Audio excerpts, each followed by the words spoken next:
বাংলার মানুষদের নিরাপত্তা হারিয়ে গিয়েছে। বাংলার মানুষের জানমালের নিরাপত্তা নাই। জুমার নামাজ পড়ে আমার ভাই ওসমান হাদি যখন বের হয়, প্রকাশ্যে তাকে গুলি করা হয়েছে, হাসপাতালে অ্যাডমিট আছে। এই বাংলার জমিনে এই মানুষদের বিচার করার জন্য একমাত্র পথ হচ্ছে, বাংলার জমিনে যদি কোরআন প্রতিষ্ঠা হয়ে যায়, দেখবেন বাংলাদেশ থেকে সমস্ত দুর্নীতিবাজরা, সমস্ত সন্ত্রাসরা, সমস্ত চাঁদাবাজরা এই বাংলার জমিন থেকে নির্মূল হয়ে গেছে। বলেন ঠিক কিনা?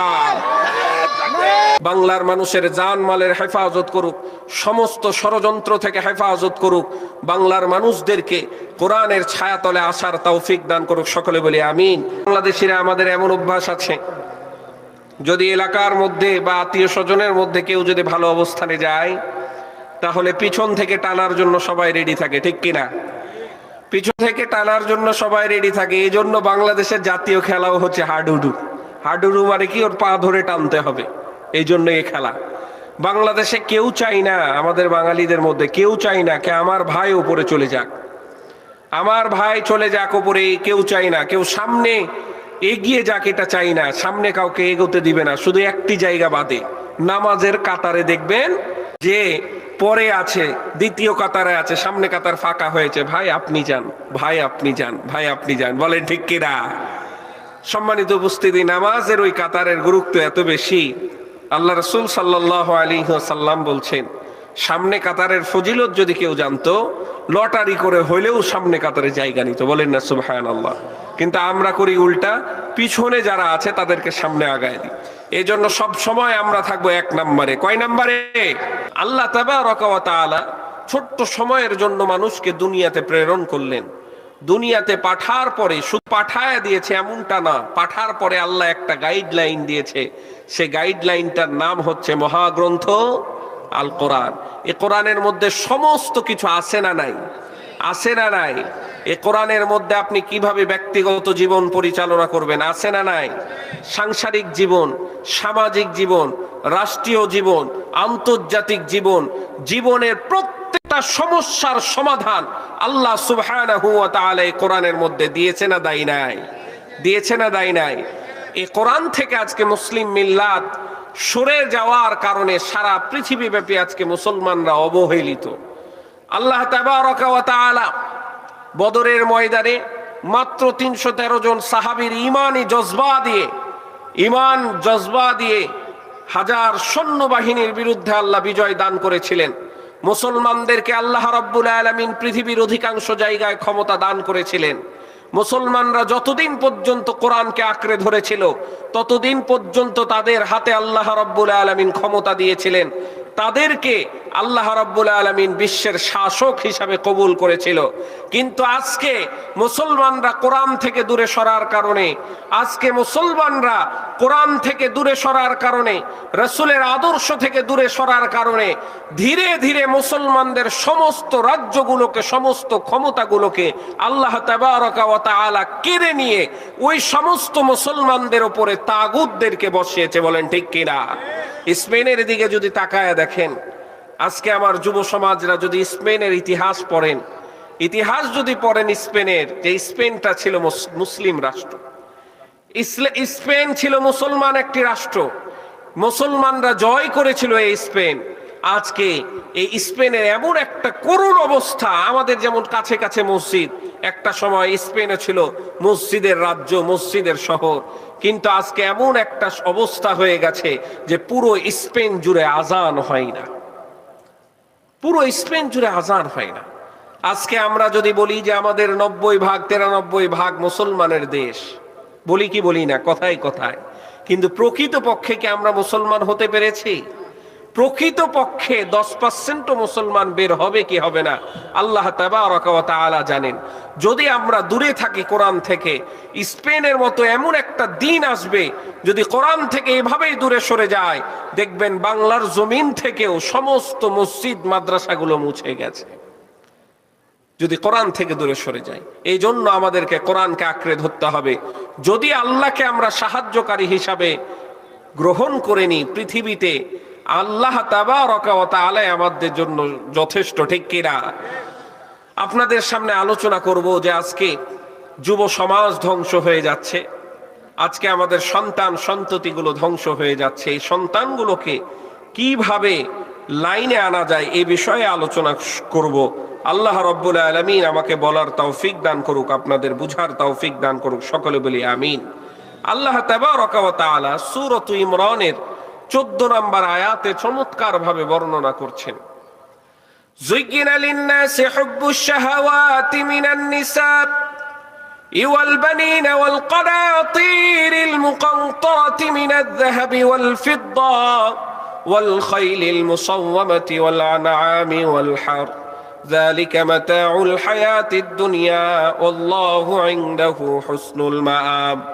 আল্লাহ তাবারাকা ওয়া তাআলা নারী গাড়ি স্থাবর অস্থাবর সম্পত্তির প্রতি মানুষের চাহিদা সৃষ্টি করেছেন।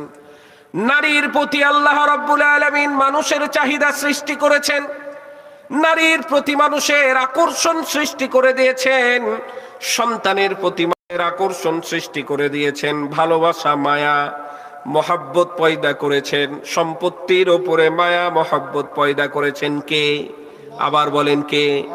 আল্লাহ তাবারাকা ওয়া তাআলা। এই সমস্ত নারী গাড়ির উপরে আকর্ষণ দেওয়ার কারণ হচ্ছে এই জিনিসগুলো দিয়ে আল্লাহ তাবারাকা ওয়া তাআলা আমাদেরকে পরীক্ষা করবেন। এর উপরে আল্লাহ রাব্বুল আলামিন আকর্ষণ করেছেন। একজন পুরুষ একজন মহিলার প্রতি আকর্ষিত হবে, এটাই হচ্ছে স্বাভাবিক। এই জন্য রব্বে করিম পর্দার বিধান দিয়ে দেয় যে স্বাভাবিকভাবে যখন নারী আর পুরুষ এক জায়গায় হয় তখনই অকর্ম ঘটতে থাকে। বলেন ঠিক কিনা? আমার ভাইরা, আজকে দেখা যায় সমাজের মধ্যে আল্লাহ পর্দাকে ফরজ করে দিয়েছে, কিন্তু এই পর্দা থেকে দূরে সরার কারণে সমাজের মধ্যে পরকীয়া এমন ভাবে বাসা বেঁধে নিয়েছে, এমন ভাবে বাসা বেঁধে নিয়েছে, পরকীয়ার কারণে বাংলাদেশে হাজার হাজার পরিবারগুলো ধ্বংস হয়ে যাচ্ছে। বিভিন্ন জায়গায় দেখতে পাই, টিকটক চালায়, বাড়ির বউ টিকটক চালায়, ফেসবুক ব্যবহার করে, দেশের এক প্রান্ত থেকে আর এক প্রান্তের ছেলেদের সাথে যোগাযোগ করছে। বিয়ের দাবিতে বিভিন্ন সময় দেখতে পাওয়া যায় মেয়েরা বাসায় এসে হাজির হয়ে গেছে, ঠিক কিনা? বিভিন্ন জায়গায় দেখা যায় মেয়েরা, সন্তানের জননীরা, এক সন্তানের মা, দুই সন্তানের মা, এত সুন্দর সুসজ্জিত সংসারটা ভেঙে ফেলে কোথাকার এক রাজমিস্ত্রির বাড়িতে যে বিয়ের জন্য ধর্ণা দিয়ে বসে আছে। আল্লাহ রাব্বুল আলামিন এই আকর্ষণটা তৈরি করেছে শুধুমাত্র পরীক্ষা করার জন্য।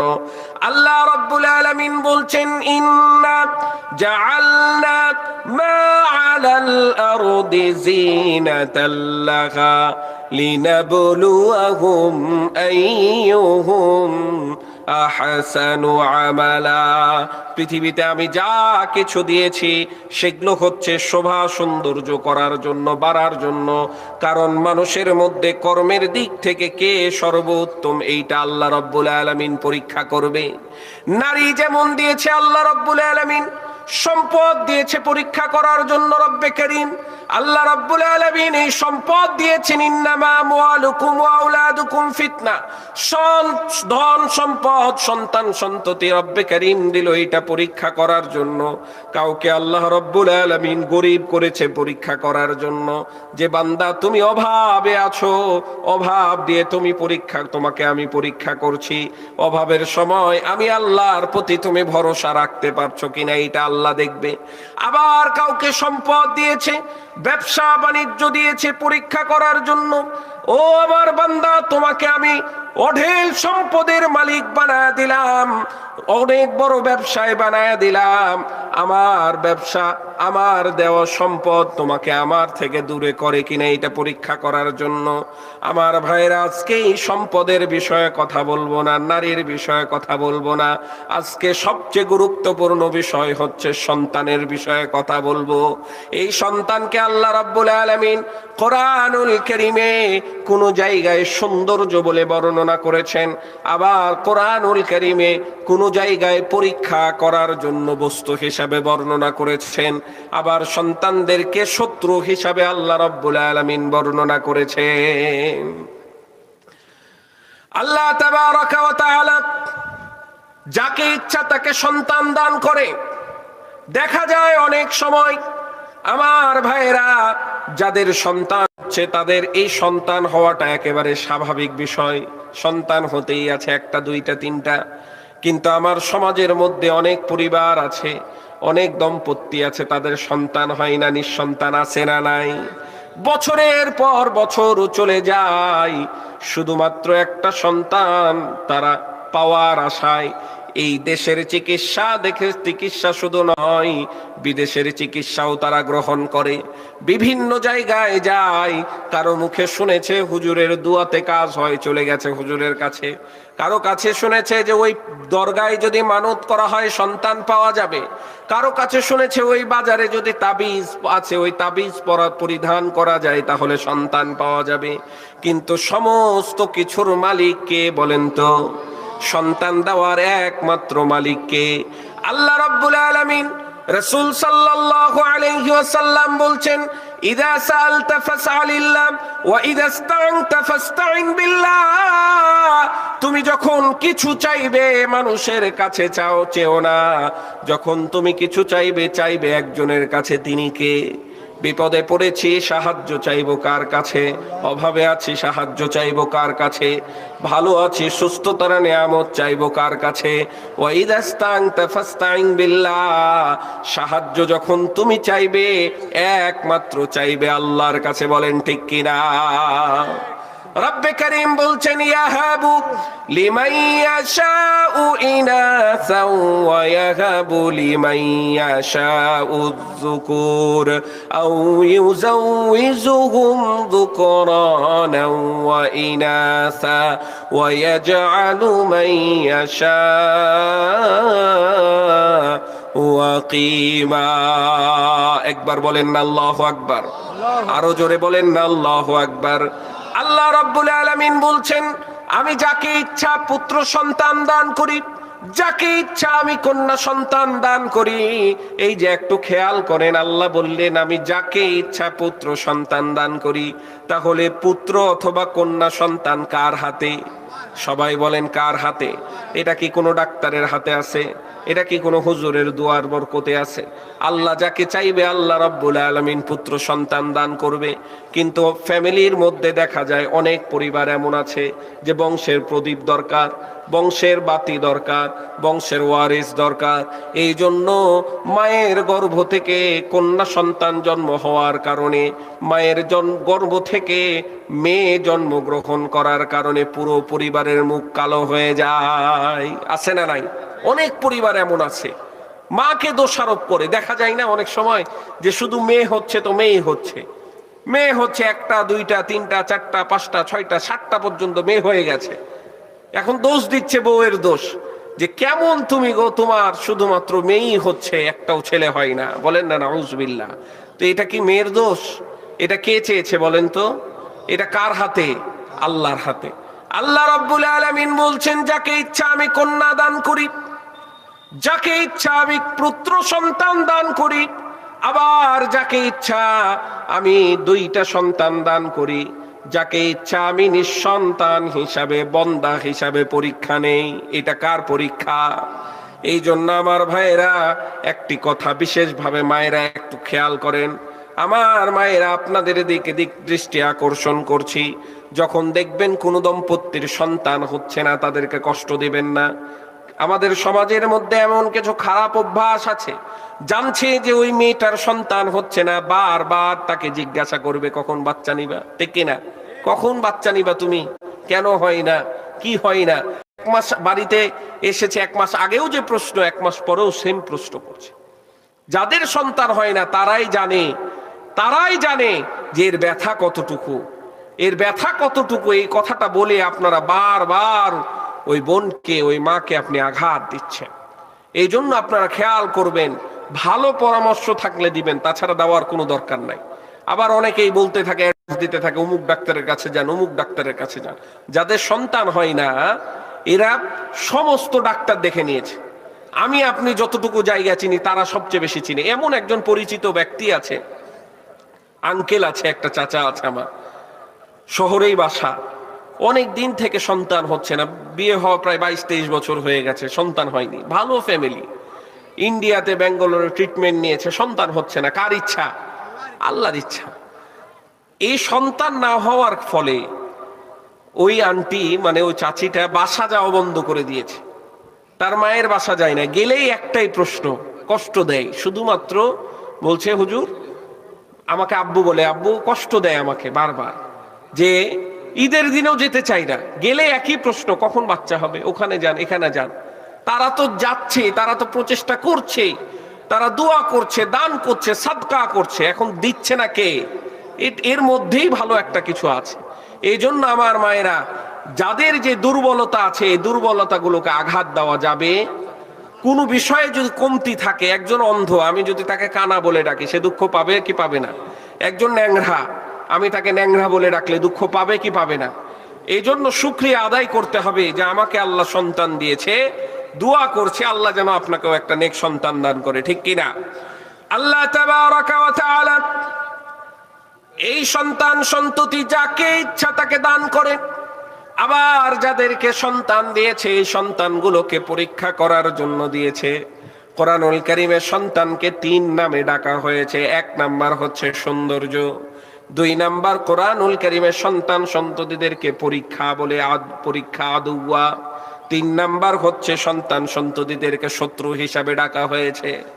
আল্লাহ রাব্বুল আলামিন বলছেন কোরআনুল কারীমে, আল মালু ওয়াল বানুনা যিনাতুল হায়াতিদ দুনিয়া।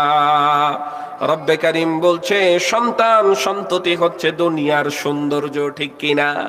এই সন্তান সন্ততি ধন সম্পদ হচ্ছে দুনিয়ার সৌন্দর্য। অট্টালিকা তৈরি হয়ে গেছে, লক্ষ লক্ষ টাকার মালিক আপনি হয়ে গেছেন, বাড়িতে এত সুন্দর এয়ার কন্ডিশন আছে, বাড়িতে সমস্ত আরাম আয়েশের বস্তু আছে, তারপরেও শান্তি নাই। কারণ হচ্ছে ওই বাড়িতে একটা সন্তান নাই, ঠিক কিনা? এমন বাড়ি আছে না নাই? অট্টালিকা তৈরি হয়ে গেছে কিন্তু সন্তান না থাকার কারণে বাড়িটা একেবারে ফাঁকা হয়ে গেছে। এই সন্তানকে আল্লাহ রাব্বুল আলামিন বলছে সৌন্দর্য। আমার ভাইরা, সমাজে আমাদের পরিবেশটা এমন একটা অবস্থা, প্রথমে যুবকরা বিয়ে করে, বিয়ে করার পর নির্দিষ্ট একটা সময় যে দেখবেন বিয়ে করেছে যেই কারণে সে কারণ বাদ হয়ে গেছে, নির্দিষ্ট একটা সময় এসে যখন সন্তান সন্ততি চলে আসে, জীবনের সমস্ত কিছু গোটা পৃথিবীটাই ওই সন্তান সন্ততি হয়ে যায়। বলেন ঠিক কিনা? আবার আল্লাহ রাব্বুল আলামিন কোরআনুল কারীমে সন্তান সন্ততিদেরকে পরীক্ষা হিসাবে ভূষিত করেছেন, পরীক্ষার বস্তু হিসাবে বর্ণনা করেছেন। রব্বে কারীম বলছেন ওয়া'লামু ইন্নামা আমওয়ালুকুম ওয়া আওলাদুকুম ফিতনা। বলেন না একবার, ও আমার বান্দারা, ধন দৌলত সন্তান সন্ততি আমি তোমাদেরকে দিলাম পরীক্ষা করার জন্য। আল্লাহ রাব্বুল আলামিন আপনাকে সন্তান দান করেছে এটা পরীক্ষা করার জন্য। দেখবেন আল্লাহ রাব্বুল আলামিন সন্তান দেওয়ার পর আবার সন্তানকে নিয়ে নেয়, আছে না নাই? এই যে গতকালকে যে ছেলেটা মারা গেল, 30 ঘন্টা প্রায় কূপের মধ্যে ওই পাইপের মধ্যে আটকে থেকে সারা দেশ দোয়া করলো, সারা দেশ দোয়া করলো, সারা দেশ চাতক পাখির মতো তাকায় ছিল যে সাজিদ বোধহয় বেঁচে থাকবে। বের করার পরে কিছুক্ষণ তার জীবনটা ছিল কিন্তু মারা গিয়েছে, ঠিক কিনা? এই সন্তান সন্ততি আল্লাহ রাব্বুল আলামিন তাকে দিয়েছিল অল্প সময়ের জন্য। মাকে আল্লাহ রাব্বুল আলামিন, মা বাবাকে এটা পরীক্ষা করছেন, তোমার সন্তান সন্ততি তোমার কাছ থেকে আমি কেড়ে নিচ্ছি, তোমার সন্তান সন্ততি আমার দেওয়া আমানত আমি ফেরত নিয়ে নিচ্ছি। এই ফেরত নেওয়ার পরে তুমি ধৈর্য ধারণ করতে পারছো কিনা আমি দেখব। তুমি যদি ধৈর্য ধারণ করতে পারো, আর রব্বে কারীমের কাছে যখন আসবে তখন আমার কাছে উত্তম পুরস্কার তুমি পেয়ে যাবে। যাদের সন্তান সন্ততিগুলো দুনিয়াতে হারা যায়, কিয়ামতের ময়দানে মুসিবতের সময় ওই সন্তানরা তো নিষ্পাপ জান্নাতি পাখি, ওই সন্তান সন্ততিগুলো মা বাবাকে জান্নাতে না নেওয়া পর্যন্ত ঢুকবে না। বলেন না সুবহানাল্লাহ। এই জন্য ধৈর্য ধারণ করতে হবে। আল্লাহ রাব্বুল আলামিন আবার সন্তান দিয়েছে পরীক্ষা করার জন্য। এই সন্তান সন্ততি যেহেতু রব্বে করিম তোমাকে দান করলো, এই সন্তান সন্ততিকে আল্লাহকে তুমি চিনাচ্ছ কিনা, রসুলকে চিনাচ্ছ কিনা, কোরআনকে চিনাচ্ছ কিনা, ইসলাম বুঝাচ্ছ কিনা, না দুনিয়ার লাইনেই তুমি ব্যস্ত রেখে দিয়েছো? কিয়ামতের ময়দানে আল্লাহ রব্বুল আলামিন তোমার কাছে হিসাব নেবেন। আল্লাহ তাবারাকা ওয়া তাআলা বলছেন, ফামাই ইয়ামাল মিসকালা যাররাতিন খায়রান ইয়ারা ওয়া মান ইয়ামাল মিসকালা যাররাতিন শাররান ইয়ারা। কিয়ামতের ময়দানে আল্লাহ রাব্বুল আলামিন অণু পরিমাণ ভালো কাজ করে থাকলে তারও প্রতিদান দিবে, আবার অণু পরিমাণ যদি খারাপ কাজ করে থাকি তারও প্রতিদান দিয়ে দিবে। অণু পরিমাণ মানে হচ্ছে খালি চোখে দেখা যায় না, ওই যে সূর্যের ছাটাতে ধুলা উড়ে, এটা দেখা যায় না, ধুলা উড়ে, এইগুলো হচ্ছে অণু, একেবারেই ছোট্ট। এমন কাজ যে অণু পরিমাণ ছোট থেকে ছোট কাজ যদি আপনি করেন এর প্রতিদান আপনাকে দিবে। তো আল্লাহ তাবারাকা ওয়া তাআলা আপনাকে সন্তান দান করলো, এই সন্তানকে আপনি কি শিখাচ্ছেন? সন্তান আসার পরে আমরা সন্তানকে শিখাই, বলো আব্বু, গান শিখাই, নাচ শিখাই, বলো একটু নাচি, একটু নাচো, নাচো দেখি, একটু নাচো দেখি, একটু গান গাও দেখি, শুনি, একটু গান শুনি। আবার দেখা যায় অনেক সময় আমরা দেখতে পাই সোশ্যাল মিডিয়াগুলোতে সন্তান যখন নাচ গান করছে, বাবা মা খুবই উদ্বুদ্ধ হয়ে এই সমস্ত ভিডিওগুলো আপলোড করছে। আছে না নাই? আছে না নাই? তো সন্তানটাকে কি এজন্য দেওয়া হয়েছে? এবার বলেন, পৃথিবীর কেউ কি, কোনো মুফতি কি বলেছে গান হালাল? কোন মুফতি, কোন মুহাদ্দিস কি বলেছে নাচ হালাল বলেছে? তাহলে হারাম কাজ কেন আমি করাচ্ছি সন্তানদেরকে? কেন সন্তানকে আল্লাহকে শিখাইলাম না? সন্তানের প্রথম শিক্ষা হবে এই মহাগ্রন্থ আল কোরআন। সন্তানের প্রথম শিক্ষা হবে মহাগ্রন্থ আল কোরআন। সন্তান প্রথম যে নামটা শিখবে সেটা হচ্ছে আল্লাহ। সন্তান প্রথম যে হরফটা শিখবে সেটা হচ্ছে আলিফ। সন্তান যাকে চিনবে সেটা হচ্ছে মুহাম্মাদুর রাসূলুল্লাহ সাল্লাল্লাহু। তাহলে সে সন্তানটা সুসন্তান হিসাবে বড় হবে, তাহলে সে সন্তানটার কাছে ভালো কিছু আশা করতে পারবেন। আলহামদুলিল্লাহ, আমাদের এখন কারিকুলামগুলো এত সুন্দর, মাদ্রাসার কারিকুলামগুলো জেনারেল সহ আপনি আরবিটা সমন্বয় করে আমরা পড়াতে পাচ্ছি। আমাদের সময় নুরানি এত বেশি ছিল না, নুরানি মাদ্রাসাগুলো। আজকে নুরানি মাদ্রাসাগুলো হওয়ার পরে ক্লাস 1-এর বাচ্চা, 2-এর বাচ্চা 40টা হাদিস মুখস্থ করে ফেলেছে, বলেন না সুবহানাল্লাহ। 40টা হাদিস মুখস্থ করতে পারে। এখন যারা মুরব্বীরা আছে, বড়রা আছে, বলেন তো সারা জীবনে আমরা 4টাও কি হাদিস মুখস্থ করতে পেরেছি? কিন্তু বাচ্চারা প্রায় 40টা হাদিস মুখস্থ করতে পেরেছে। শুধু কি তাই, তারা আরবি বলতেও পারে, আরবি লিখতেও পারে। শুধু কি তাই, স্কুলের বাচ্চার তুলনায় তাদের বাংলা লেখাগুলো, ইংরেজি লেখাগুলো এত সুন্দর যে কাউকে মুগ্ধ করে, বলেন ঠিক কিনা? এই জন্য সন্তানদেরকে প্রথম যে শিক্ষাটা দিব সেটা হচ্ছে কোরআনের শিক্ষা। কোরআন শিক্ষা দেওয়ার পরে আমি আমার সন্তানকে ডাক্তার বানাইতে পারবো, ইঞ্জিনিয়ার বানাইতে পারবো, ব্যারিস্টার বানাইতে পারবো, বিসিএস করাতে পারবো। যে লাইনে দিবেন আপনি সেই লাইনেই দিতে পারবেন। আজকে যেমন কিছুদিন আগে, মাসখানিক প্রায় হয়ে গেল, বিসিএস স্বাস্থ্যর সুপারিশ হলো, যারা সরকারি ডাক্তারের সুপারিশ হলো। আমার একটা ফ্রেন্ড, আমার একটা বন্ধু, সে হাফেজ, আমার সাথে হেফজ করেছে। হেফজ করার পরে বিশেষ স্বাস্থ্যতে সুপারিশ প্রাপ্ত হয়েছে, বলে আলহামদুলিল্লাহ। অর্থাৎ সে হাফেজ, সে কিন্তু এখন ডাক্তার। এরকম যদি হয় যে আমাদের সন্তানগুলো হাফেজ ডাক্তার, আমাদের সন্তানগুলো হাফেজ, সে হবে ইঞ্জিনিয়ার, আমাদের সন্তানগুলো হাফেজ, সে হবে ব্যারিস্টার, আমাদের সন্তানগুলো হাফেজ আলেম, সে হবে লয়ার, আমাদের সন্তানরা হাফেজ আলেম, সে হবে জজ, আমাদের সন্তানরা হাফেজ আলেম, সে হবে জেলা প্রশাসক, আমাদের সন্তানরা হাফেজ আলেম হওয়ার পরে সে হবে এসপি, পুলিশ সুপার। তাহলে দেখবেন বাংলার জমিনে কোনো প্রকারের দুর্নীতি নাই, বলেন ঠিক কিনা? সে যদি হাফেজ হয়ে ইঞ্জিনিয়ার হয়, সে কখনোই রোডের বদলে বাস দিতে পারে না, ঠিক কিনা? সে যদি হাফেজ হয়ে আলেম হয়ে ডাক্তার হয়, সে ডাক্তার রূপী কসাই কখনো হতে পারে না, বলেন ঠিক কিনা? এই জন্য তার ভিতটা আগে মজবুত করতে হবে কোরআন দিয়ে। যার মধ্যে কোরআন থাকবে সে হবে আদর্শবান একজন মানুষ। কিন্তু যার মধ্যে কোরআন নাই, পৃথিবীর সমস্ত জ্ঞান আছে, আল্লাহ তাবারকা ওয়া তাআলার কাছে ওই জ্ঞানের 2 পয়সাও দাম নাই। অনেক আছে না, অনেক কুলাঙ্গার আছে না, দেখেন না, যারা বিসিএস করে নিয়েছে, যারা বিসিএস করার পরে শিক্ষিত হওয়ার পরে তাদের বাবা মা গুলো বৃদ্ধাশ্রমে আছে, দেখেন না। এই যে এখানে মহানন্দা বৃদ্ধাশ্রম আছে, যদিও বৃদ্ধাশ্রম ইসলামে সাপোর্ট করে না, যদিও বৃদ্ধাশ্রম ইসলামে সাপোর্ট করে না, তো মহানন্দা বৃদ্ধাশ্রমে আমি গিয়েছিলাম একবার দেখার জন্য। তখন মোটামুটি হয়তো 13 থেকে 14 জন ছিল, 13 থেকে 14 জন ছিল, পুরুষ এবং মহিলা মিলে।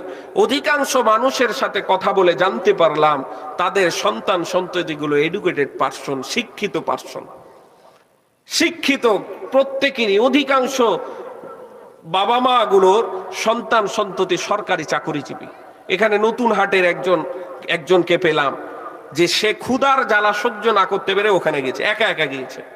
সন্তান সন্ততিরা 3টা সন্তান আছে, 3টাই সরকারি চাকরিজীবী, কিন্তু বাইরে থাকে। বাবার খেয়াল রাখে না, কি খাবে এই খাওয়ার নাই, না খেতে পেয়ে বাধ্য হয়ে নিজের জামা কাপড় সামান নিয়ে ওই বৃদ্ধাশ্রমে গিয়েছে, যে বলছে আমাকে একটু খেতে দেন আগে।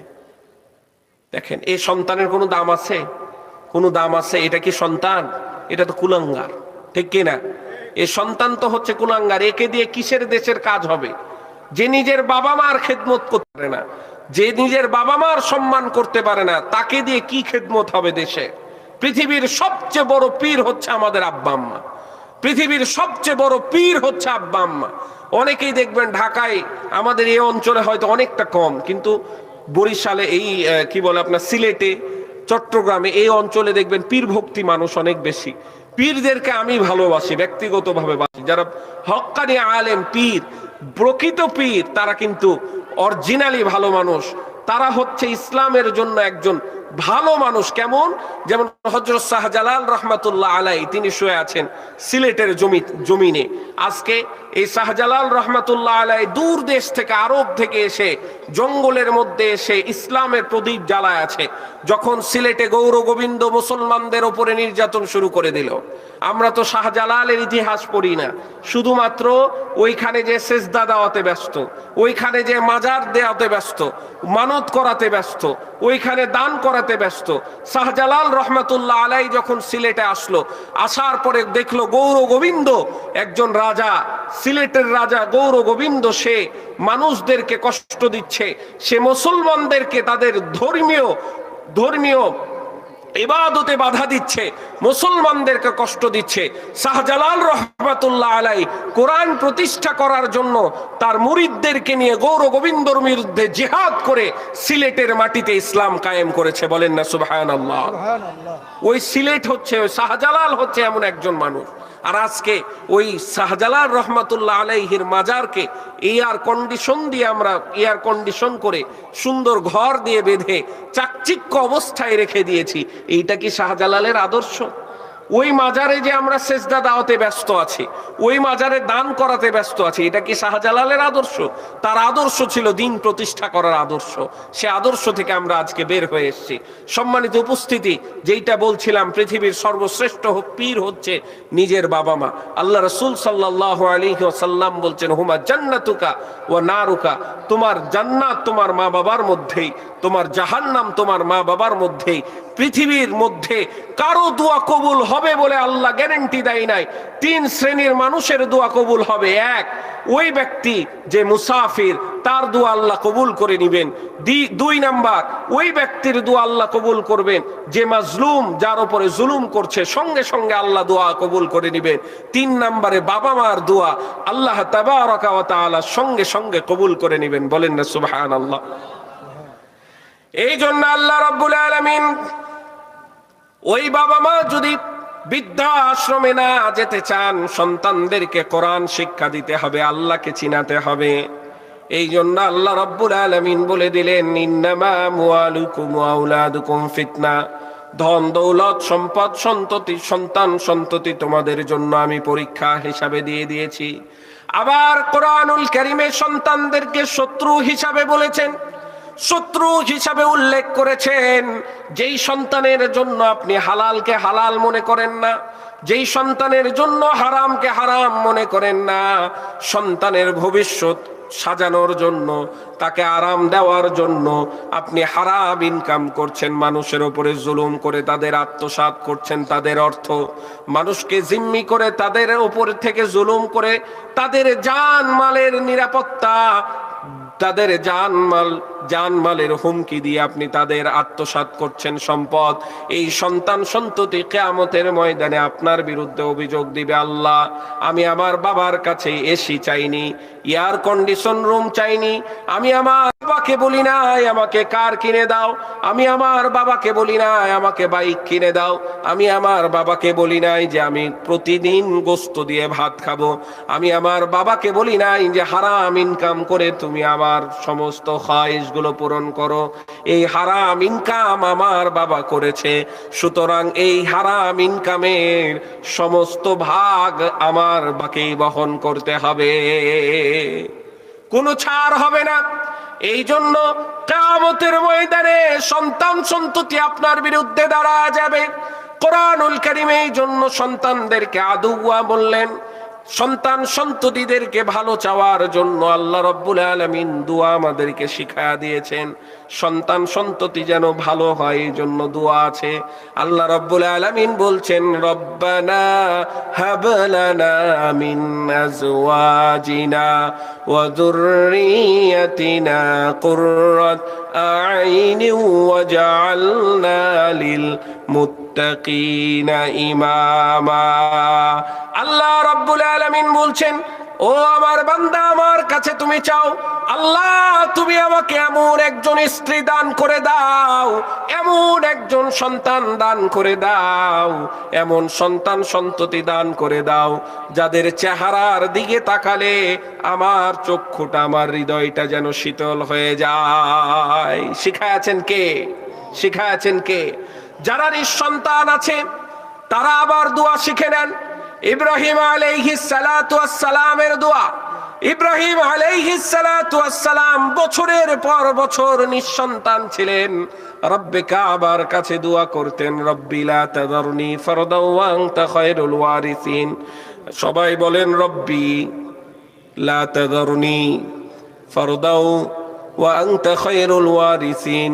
আল্লাহ রাব্বুল আলামিন শিখায়া দিলেন ইব্রাহিম আলাইহিস সালাতু ওয়াস সালামের মাধ্যমে, রব্বি লা তাযারনি ফারদাও ওয়া আনতা খায়রুল ওয়ারিসিন। হে আমার আল্লাহ, হে আমার রব, এই দুনিয়াতে আমাকে নিঃসন্তান হিসাবে তুমি ছেড়ে দিও না। সকলে বলি না আমি। এইবার যখন আপনার সন্তান হয়ে গেছে, সন্তানের জন্য কোরআনুল কারীমে চমৎকার চমৎকার উপদেশ আছে।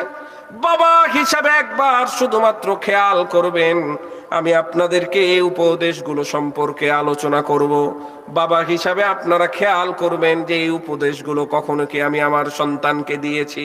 কোরআনুল কারীমে আল্লাহ রাব্বুল আলামিন 8 ব্যক্তির নামে সূরা নাজিল করেছে। কয় ব্যক্তির নামে? ব্যক্তির নামে 8টি সূরা নাজিল করেছে। তার মধ্যে নবীর নামে 6টি সূরা।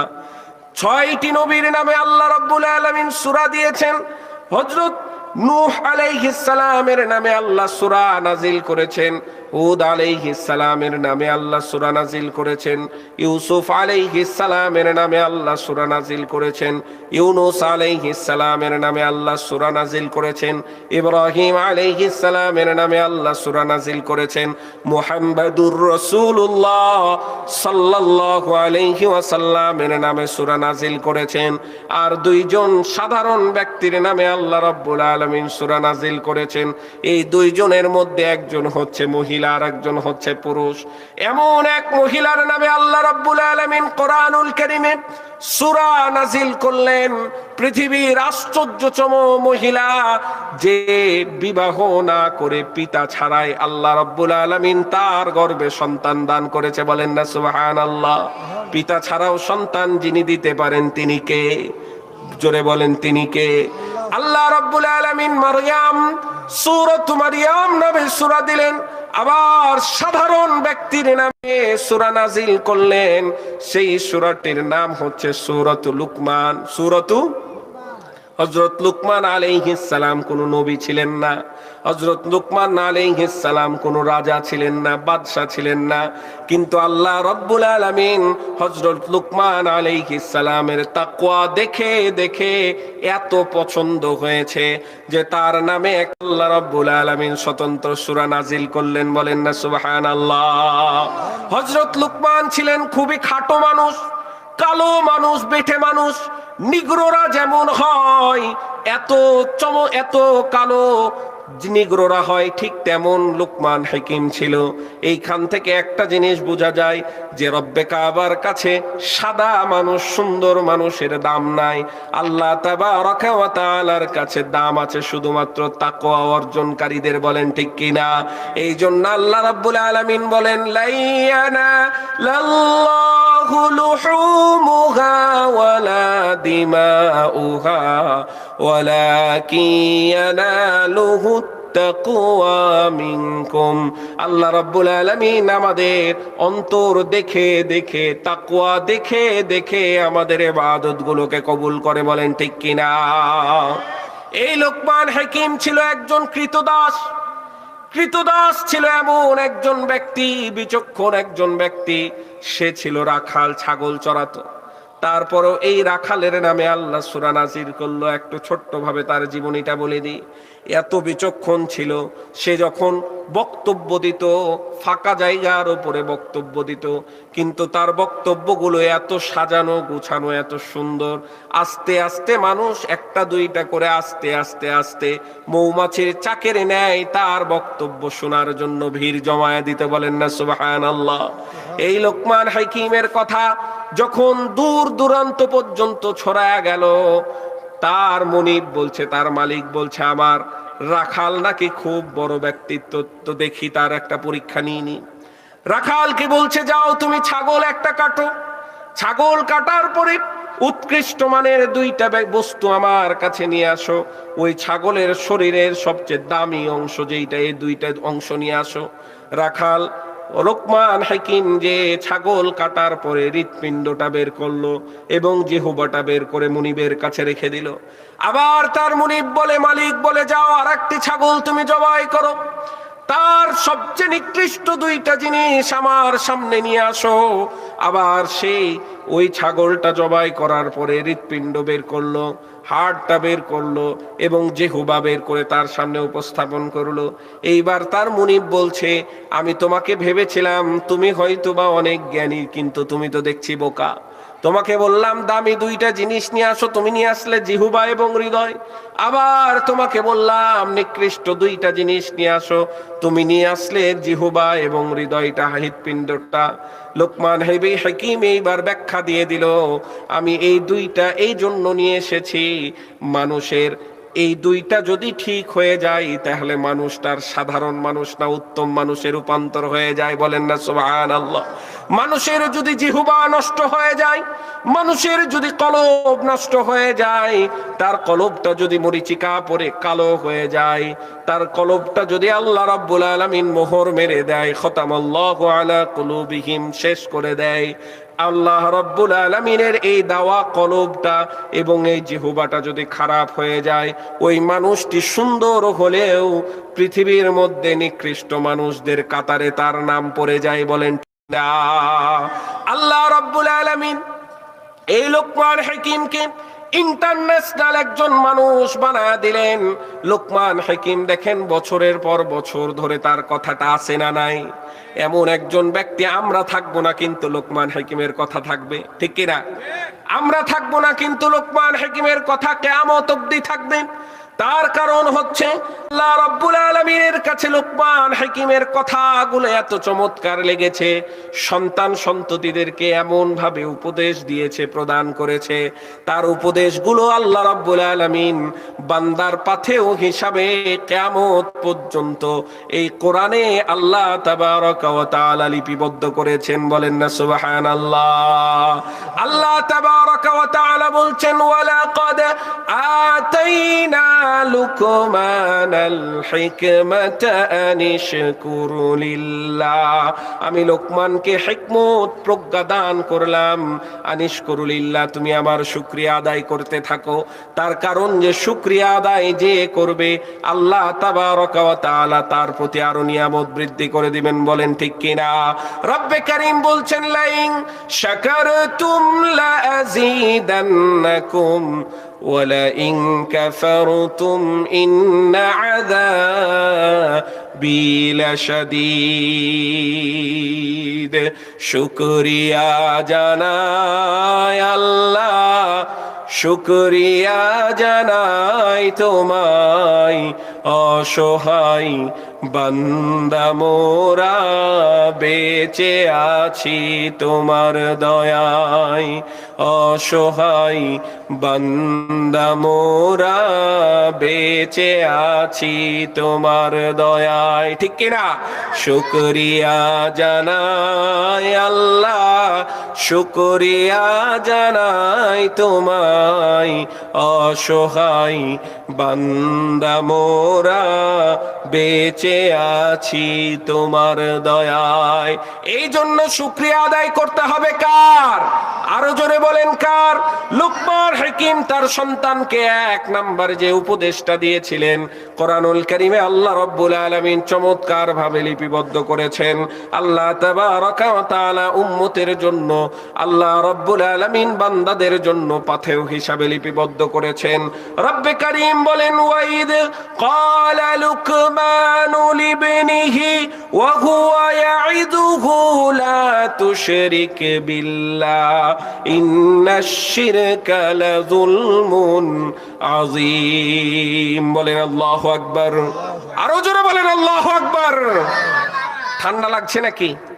ঠান্ডা লাগছে? চায়ের আবার ব্যবস্থা করতে হবে নাকি? চা কিন্তু আছে, চায়ের ব্যবস্থা হয়ে যাবে। লোকমান হাকিম বলছেন, আল্লাহ তাবারাকা ওয়া তাআলা বলছেন স্মরণ করো যখন লোকমান তার সন্তানকে উপদেশ দেয়, ইয়া বুনাইয়া লা তুশরিক বিল্লাহ, ও কলিজার টুকরা সন্তান, লা তুশরিক বিল্লাহ, তুমি আল্লাহর সাথে কাউকে শরীক করো না। বলেন না সুবহানাল্লাহ। এইবার যারা পিতারা আছেন একবার খেয়াল করেন তো, কোনদিনের জন্য কি এইভাবে বলেছি বান্দা বাবারে, আমার সোনামণি রে, আমার কলিজার টুকরা সন্তান রে, কোনদিন আল্লাহর সাথে তুই শিরিক করিস না? বলেছি? বলেছি কখনের জন্য যে আল্লাহর সাথে কাউকে সমকক্ষ বানায়ও না, আল্লাহর সাথে কাউকে শিরিক করো না? এমন অবস্থা হয়েছে আজকে মুসলমানদের, মুসলমানের ছেলেরা সন্তানরা, আজকে দেখেন মুসলমানের সন্তানরা দুর্গাপূজার মণ্ডপে যে সেলফি তুলে, আছে না নাই? মুসলমানের সন্তানরা পূজা মণ্ডপে যে ভিড় জমাচ্ছে, পূজা মণ্ডপে মুসলমানের সন্তানরাই বেশি হয়ে গেছে। যখন পূজা বিসর্জন দিতে যায় এই পিছে পিছে মুসলমানের সন্তানরাই থাকে। বলেন না নাউজুবিল্লাহ। এই সন্তানদেরকে উপদেশ দিতে হবে সর্বপ্রথম। লোকমান হাকিম বলছেন, ইয়া বুনাইয়া লা তুশরিক বিল্লাহ, কলিজার টুকরা সন্তান শুনে নাও, তুমি আমার আল্লাহর সাথে কাউকে শরীক করো না। ইন্নাশ শিরকা লাযুলমুন আযীম, কারণ শিরক হচ্ছে সবচেয়ে বড় জুলুম, বড় পাপ। আপনি আমি যে নেকিগুলো করছি, যে সওয়াব করছি, যে আমল করছি, এই আমলগুলোতে যদি গুনাহ করি আর গুনাহগুলো আল্লাহ রাব্বুল আলামিন মাফ করতে থাকবে। আমরা যত গুনাহ করছি গুনাহগুলো বিভিন্ন সময় আল্লাহ রাব্বুল আলামিন মাফ করতে থাকে, কিন্তু ওই গুনার মধ্যে যদি শিরকিয়াতের গুনাহ চলে আসে আল্লাহ রাব্বুল আলামিন আপনার সমস্ত আমলগুলোকে শেষ করে দিবে। যেমন করে লাকড়ি, চুলার মধ্যে যখন আপনি লাকড়ি দিয়ে দেন, খড়ি দিয়ে দেন, ওই খড়িটাকে আস্তে আস্তে আগুন জ্বলায় শেষ করে দেয়, ঠিক তেমনি আপনার ইবাদতের মধ্যে যদি শিরক প্রবেশ করে, আপনার ইবাদতের মধ্যে যদি শিরক চলে আসে, তাহলে আপনার ইবাদতটা ওই লাকড়ির ন্যায়, ওই খড়ির ন্যায় আস্তে আস্তে জ্বলে সব শেষ হয়ে যাবে। এই জন্য সর্বপ্রথম ইবাদত করতে হবে শিরক মুক্ত ইবাদত, শিরক মুক্ত ইবাদত করতে হবে। কিন্তু আমাদের সমাজে বহু শিরকের প্রচলন আছে না নাই? আছে না নাই? অনেক সময় দেখা যায় বলে সকালবেলা বাকি দেওয়া যাবে না, আছে না নাই? সকালবেলা বাকি দিলেই ব্যবসা খারাপ হয়ে যাবে, এরকম মন মানসিকতা রাখে। এরকম মন মানসিকতা রাখা শিরকের সাথে শামিল হয়ে যাবে, সাবধান। বাকি দিবেন না, এটা আলাদা হিসাব, কিন্তু এইটা যদি মনে করেন যে সকালবেলা বাকি দিলে আমার ব্যবসাই খারাপ হয়ে যাবে, ব্যবসার বরকত কমে যাবে, তাহলেই শিরক হয়ে যাবে। কারণ ব্যবসায় বরকত দেওয়ার মালিক কে? ব্যবসায় বরকত বৃদ্ধি করার মালিক কে? আল্লাহ। এটা কেউ বাকির সাথে কোনো তুলনা নাই। আবার দেখা যায় অনেক সময় ওই যে আমি বললাম কিছুক্ষণ আগে যে সন্তান হচ্ছে না, অনেক শিরকের আমরা আশ্রয় নিয়ে, আছে না নাই? অনেক শিরক করছি, কুফরি করছি। আজকে সমাজের মধ্যে দেখা যায় এত বেশি শিরক বাসা বেঁধেছে, কুফরি কালাম বাসা বেঁধেছে, যে দেখা যায় যে মানুষদের ঈমান আছে কিনা আল্লাহ তাআলাই ভালো জানে। তার কারণ হচ্ছে এই ওকে জাদু করেছে, এই ওর উপরে এই করেছে, ব্ল্যাক ম্যাজিক করেছে, আছে না নাই? এগুলো আছে না নাই? এই ব্ল্যাক ম্যাজিক আছে না নাই? অবশ্যই আছে, অবশ্যই আছে। এই কুফরি কালাম যারা করে তাদের ঈমান আল্লাহ তাবারাকা ওয়া তাআলা শেষ করে দেয়। এগুলো থেকে নিজকে হেফাজতে রাখতে হবে। এই জন্য আল্লাহ তাবারাকা ওয়া তাআলা কোরআনুল কারীমে কয়েকটি সূরা নাজিল করেছেন রুকায়া করার জন্য। সব সময় আপনি নিজকে হেফাজত রাখার জন্য কিছু আমল আছে। আমল হচ্ছে কি? আপনি কুল পাঠ করবেন, সূরা ইখলাস পাঠ করবেন, সূরা ফালাক পাঠ করবেন, সূরা নাস পাঠ করে আপনি সমস্ত শরীরে মাসেহ করে নেবেন। সূরা ফালাক, সূরা ইখলাস পাঠ করলেন, সূরা ফালাক পাঠ করলেন, সূরা নাস পাঠ করে সমস্ত শরীরে মাসেহ করে নিলেন। আপনাকে সমস্ত কুদৃষ্টি থেকে, কুমন্ত্রণা থেকে যিনি হেফাজত করবেন তিনি কে? সন্তানরা দেখা যায়, যাদের সন্তান হয়, ছোট্ট বাবুরা মাগরিবের সময় বাইরে নিয়ে গেছেন, কান্না করে। মাগরিবের সময় বাইরে নিয়ে গেলে দেখবেন বাচ্চা কান্না করছে। দেখবেন মাগরিবের সময় সন্তানকে ছাদে নিয়ে গেছেন, বাচ্চা রাত্রে সারা রাত ঘুমায় না। এরকম হয় কি হয় না? যাদের বাচ্চা নবজাতক শিশুরা ছিল বা আছে তারা এই ভুক্তভোগী, তখন হুজুরের কাছে একটু দৌড়ায়া যান যে হুজুর, মসজিদের ইমামের কাছে যান যে একটু হুজুর দোয়া ফু দিয়ে দেন, কিছু পাঠ করে, কোরআন পাঠ করে তাকে ফু দিয়ে দেন, দেখেন হুজুর ফু দেয়, ঠিক হয়ে যায়, ঠিক কিনা? তো এই বাচ্চাদেরকে সর্বদাই মানুষের কুদৃষ্টি থেকে, শয়তানের ওয়াসওয়াসা থেকে হেফাজত রাখার জন্য সকাল বিকাল, সকাল সন্ধ্যা, বিশেষ করে ফজরের নামাজের পরে, বিশেষ করে মাগরিবের নামাজের পরে কুল পাঠ করে, আয়াতুল কুরসি পাঠ করে, কুল পাঠ করে, এই যে চার কুল, সূরা কাফিরুন, সূরা ইখলাস, সূরা ফালাক, সূরা নাস, এগুলো পাঠ করে তার শরীরে ফু দিতে থাকবেন। আপনার সন্তানকে সমস্ত বিপদ আপদ থেকে, কুমন্ত্রণা থেকে যিনি হেফাজত করবেন তিনি কে? তিনি কে? সবকিছু কিন্তু আপনার হাতে, সবকিছুই আপনার হাতে, যেতে হবে না কারো কাছে। আবার দেখা যায় কোরআনুল কারীম, এই কোরআন তো হচ্ছে মহা কিতাব, এটাকে আবার শেফাও বলা হয়। কোরআন হচ্ছে কি? কোরআনের অপর নাম হচ্ছে শেফা। আপনি অসুস্থ হয়েছেন, অসুস্থ হওয়ার পরে সূরাতুল ফাতিহা পানিতে ফু দিয়ে খেয়ে নিবেন, সে পানিটা পান করে নেবেন, আপনাকে শেফা দান করবেন যিনি, তিনি কে? কিন্তু আমাদের তো বিশ্বাস উঠে গেছে, আমাদের কোরআন থেকে বিশ্বাস উঠে যাওয়ার কারণে আর কাজ হয় না। কিন্তু এই কোরআন দিয়েই কাজ হয় অনেক মানুষের, ঠিক কিনা? এই জন্য সমস্ত শিরক থেকে বেঁচে থাকতে হবে। লোকমান হাকিম যেমন করে সন্তানকে বলল, ইয়া বুনাইয়া লা তুশরিক বিল্লাহ, আমার কলিজার সন্তান, জীবনে সব কিছু করো কিন্তু শিরকের সাথে লিপ্ত হয় না, আল্লাহর সাথে কাউকে শরীক করো না। রব্বে কারীম বলছেন, ইন্নাল্লাহা লা ইয়াগফিরু আন ইউশরাকা বিহি ওয়া ইয়াগফিরু মা দুনা যালিকা লিমান ইয়াশা। আল্লাহ রাব্বুল আলামিন বলছেন, যদি শিরক করেন, শিরকের সাথে লিপ্ত হয়ে যান, তাহলে আপনাদের জীবনের সমস্ত আমলগুলোকে যিনি জ্বালিয়ে দিবেন তিনি কে? দ্বিতীয় নাম্বার যে উপদেশ দিচ্ছেন লোকমান হাকিম, ইয়া বুনাইয়া ইন্নাহা ইন তাকুম মিথকালা হাববাতিন মিন খারদালিন ফাতাকুন ফি সাখরাতিন আও ফিস সামাওয়াতি আও ফিল আরদি ইয়াতি বিহা আল্লাহ ইন্নাল্লাহা লাতীফুন খাবীর। ও আমার যুবক ভাইরা, একটু কান খাড়া করে শুনে নেন, আমার যুবতী বোনগুলো কান খাড়া করে শুনে নেন।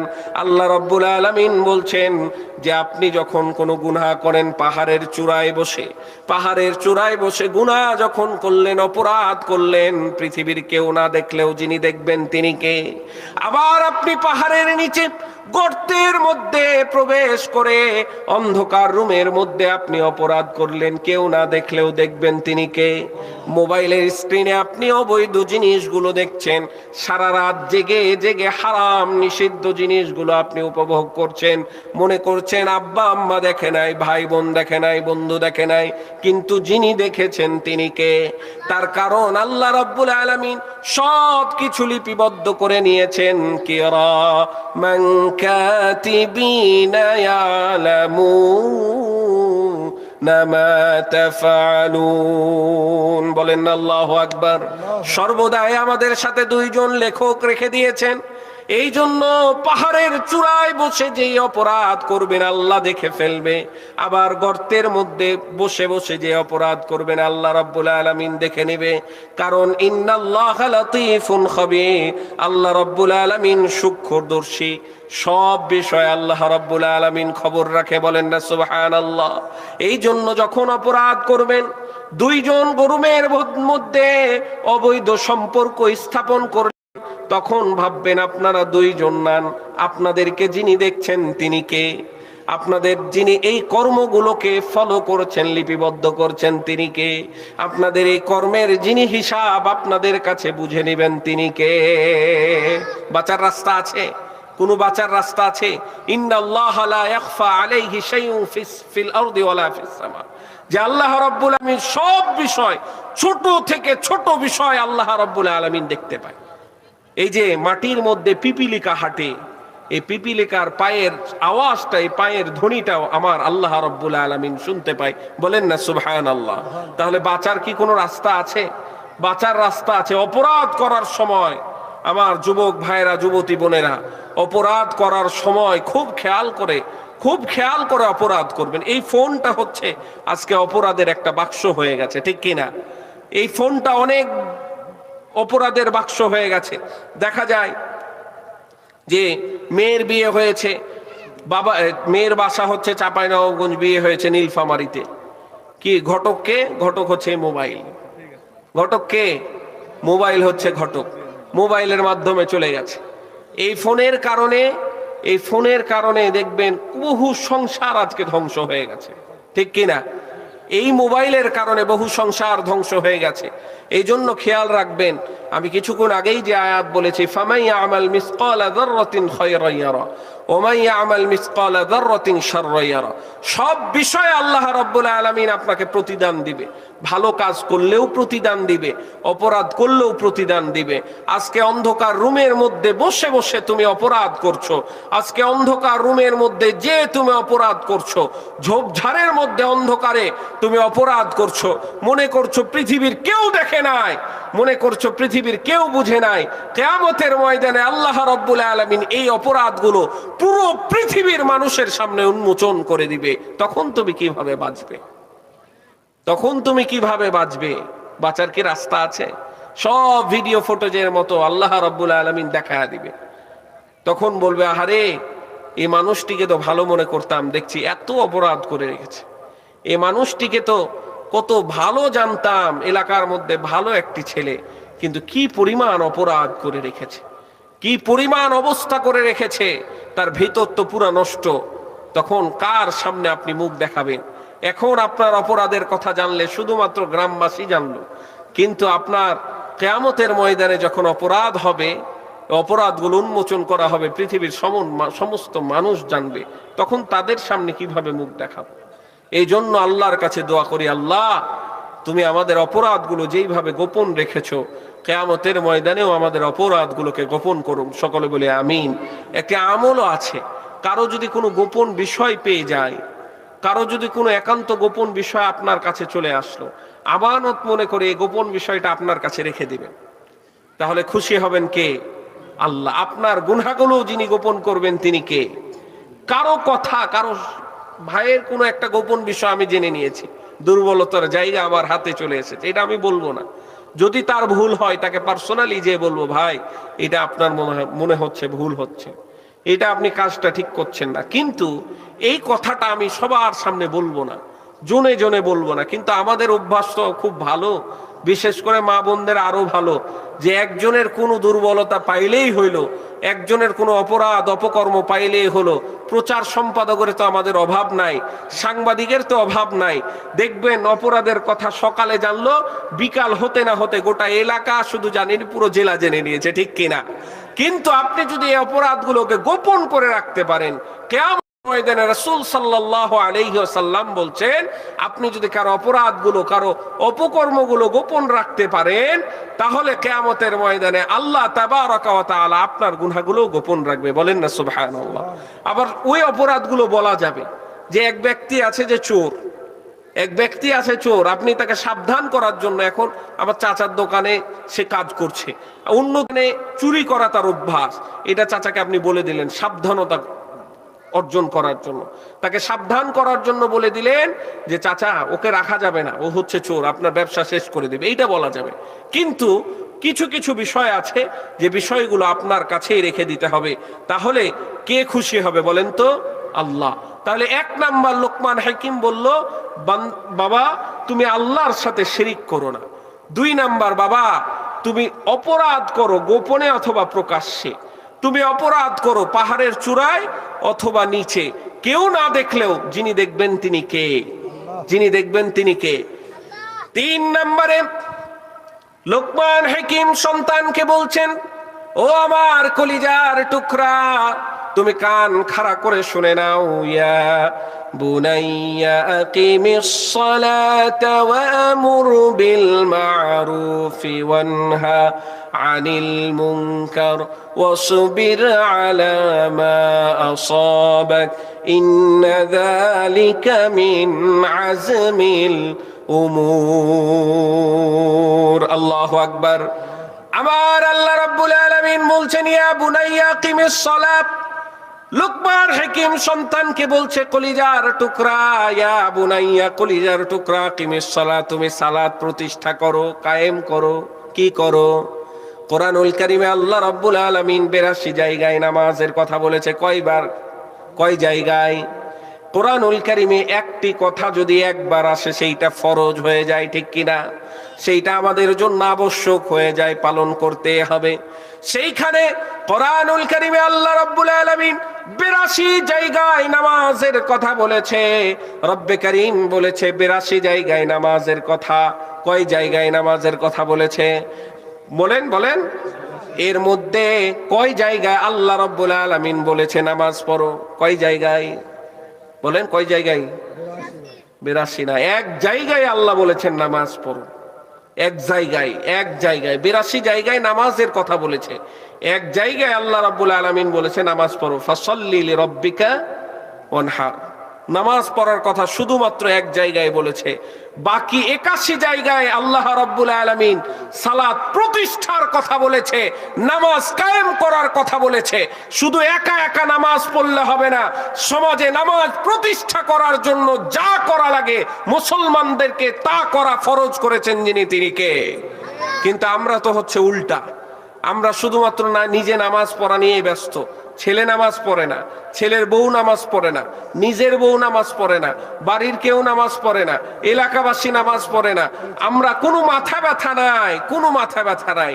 কিন্তু কিয়ামতের ময়দানে আল্লাহ তাবারাকা ওয়া তাআলা সর্বপ্রথম নামাজের হিসাব নিবে। বলবে না তুমি কয় টাকা দান করেছো, বলবে না তুমি হজ করেছো কিনা, বলবে না তুমি যাকাত দিয়েছো কিনা, বলবে না তুমি দান সাদকা করেছো কিনা। আউয়ালু মা ইউহাসাবু বিহিল আবদু ইয়াউমাল কিয়ামাতি মিন আমালিস সালাহ। আল্লাহ রাব্বুল আলামিন কিয়ামতের ময়দানে সর্বপ্রথম নামাজের হিসাব নিবে। যার নামাজ নাই তার কিছুই নাই। নামাজ আপনার দেখবে আমলনামায় নামাজ নাই, আপনার কিছু নাই। আমাদের সমাজে এমন মানুষ আছে দাড়ি পেকে গেছে, চুল পেকে গেছে, অর্থাৎ শরীরের অনেক অংশ মৃত্যুবরণ করতে শুরু করেছে, তার মসজিদে আসার কোনো অনুভূতি জাগে না। আছে না নাই? আছে না নাই? নামাজ প্রতিষ্ঠা করতে হবে, আসতে হবে। যারা নামাজ পড়ি শুধু একা পড়লে হবে না, বাড়ির লোকজনকে নিয়ে নামাজ পড়তে হবে। নামাজ প্রতিষ্ঠা করার জন্য যা করা লাগে তাই করতে হবে। নামাজ প্রতিষ্ঠা করার জন্য যেইভাবে কাজ করা লাগে সেইভাবে কাজ করা ফরজ যিনি করেছেন তিনি কে? এই জন্য লোকমান হাকিম বলছে কোরআনুল কারীমে, ইয়া বুনাইয়া আকিমিস সালাত, তুমি নামাজ কায়েম করো, প্রতিষ্ঠা করো। সমাজের মধ্যে নামাজ প্রতিষ্ঠা করার পিছনে আমাদের কোনো ভূমিকা নাই। আজকে নামাজ প্রতিষ্ঠা করার বিষয়ে কোনো ভূমিকা নাই। এই যে মুসলমান দেশ আমরা বলি ইসলামিক রাষ্ট্র, এই ইসলামিক রাষ্ট্রতে 1500 বছর পরে, 1500 বছর পরে এসে মানুষদের সামনে নামাজের ওয়াজ করতে হয়, এর চেয়ে মুসলমানদের সামনে নামাজের ওয়াজ করতে হয়, এর চেয়ে লজ্জার আর কিছু হতে পারে না। এই নামাজ পড়ার জন্য সাহাবীরা কি পরিমাণ সংগ্রাম করেছে। তারা নামাজ পড়তে পারতো না প্রকাশ্যে। আজকে তো আমরা মাইক লাগায় নামাজ পড়ি, সাউন্ড বক্স লাগায় নামাজ পড়ি। এই যে সাউন্ড বক্স লাগায় আমরা কথা বলছি, বড় বড় মাইক লাগায় কথা বলছি। আমরা নামাজ পড়ি, দেখবেন ফজরের নামাজে জোরে কেরাত পড়ি, জোহরের নামাজে আসতে, আবার আসরের নামাজে আসতে, মাগরিবের নামাজে জোরে, আবার এশাতে জোরে। তার কারণ হচ্ছে, অন্যতম কারণ হচ্ছে যে ফজরের সময় কাফের মুশরিকরা বাড়িতে থাকতো, তুলনামূলক একটা আওয়াজ দিয়ে সাহাবীরা নামাজ আদায় করত। জোহরের সময় আবার কাফের মুশরিকরা বাইরে বেরিয়ে যেত। এই সময় যদি কোরআনের আওয়াজ তারা শুনতো, শয়তানের গায়ে যেমন করে আগুন ধরে দেয়, ঠিক তেমন ভাবে কোরআনের আওয়াজ যদি তারা শুনে, তাদের গায়েও তো আগুন ধরে যাবে, ঠিক কিনা? ওয়াইদা তুলিয়াত আলাইহিম আয়াতুহু যাদাতুহুম ঈমানাও ওয়া আলা রাব্বিহিম ইয়াতাওয়াক্কালুন। শয়তানদের সামনে, মুমিনদের সামনে যিনি কোরআনুল কারীম তেলাওয়াত করে, তখন মুমিনদের ঈমান যিনি বৃদ্ধি করেন তিনি কে? আর শয়তানের আগুন যিনি, শয়তানের গায়ে যিনি আগুন ধরায় দেয় তিনি কে? আল্লাহ। আমাদেরকে নামাজ পড়তে হবে না নামাজ প্রতিষ্ঠা করতে হবে? বলেন, এদিকে খেয়াল করেন। নামাজ পড়তে হবে না নামাজ প্রতিষ্ঠা করতে হবে? প্রতিষ্ঠা করতে হবে। আব্দুল হাকিমের নামে একবার লিখতে হবে। তাহলে নামাজ, ওই জায়গা ফোর, নামাজ প্রতিষ্ঠা করতে হবে। বলেন ঠিক কিনা? যদি হয় তো ওনার অবদান। আলহামদুলিল্লাহ, নামাজ আমাদের প্রতিষ্ঠা করতে হবে। ওয়ামুর বিল মারুফ ওয়া নাহা আনিল মুনকার। শুধু নামাজ প্রতিষ্ঠা করলে হবে না, ভালো কাজের আদেশ দিতে হবে, খারাপ কাজকে বাধা দিতে হবে। বলেন ঠিক কিনা? আল্লাহ রাসূল সাল্লাল্লাহু আলাইহি ওয়াসাল্লাম বলছেন, মান রাআ মিনকুম মুনকারান ফালিয়ুগাইয়ির বিয়াদিহি ফাইন লাম ইস্তাতি' ফাবিলিসানিহি ফাইন লাম ইস্তাতি' ফাবিকলবিহি ওয়া যালিকা আযআফুল ঈমান। যখন তোমাদের সামনে অন্যায় কোনো কাজ হয়, অপরাধ হয়, তোমাদের বাহুবল দিয়ে, শক্তি দ্বারা সে অন্যায়কে প্রতিহত করো। বলেছেন কে? আরো জোরে বলেন, বলেছেন কে? এলাকায় মাদকের ব্যবসা হয়, যারা এলাকার মোড়ল মাতাব্বর আছে, ক্ষমতাবান ব্যক্তি আছে, তাদের দায়িত্ব হচ্ছে এই মাদকের বিরুদ্ধে তারা কঠোরতা অবস্থান করে একেবারে দেওয়ালের মতো দাঁড়িয়ে এই মাদককে সমাজ থেকে নির্মূল করবে। এই দায়িত্ব যিনি দিয়েছেন তিনি কে? শুধু তাই নয়, যদি আপনার বাহুবল না থাকে, আপনার যদি শক্তি না থাকে, এই অপরাধীরা যদি আপনার চেয়ে শক্তিশালী হয়, তখন আপনি মুখ দিয়ে বাধা দিবেন যে এই তুমি এটা খারাপ কাজ করছো, এই তুমি এটা অপরাধ করছো। আবার এটাও যদি না পারেন, অন্তরে অন্তর ঘৃণা করবেন। আল্লাহ তাবারাকা ওয়া তাআলার কাছে দোয়া করছি, আল্লাহ তাবারাকা ওয়া তাআলা যেন এই সমস্ত আদেশ নিষেধগুলো আমাদেরকে মেনে চলার তৌফিক দান করুক। সকলে বলি আমিন। বাংলার মানুষদের নিরাপত্তা হারিয়ে গিয়েছে, বাংলার মানুষের জানমালের নিরাপত্তা নাই।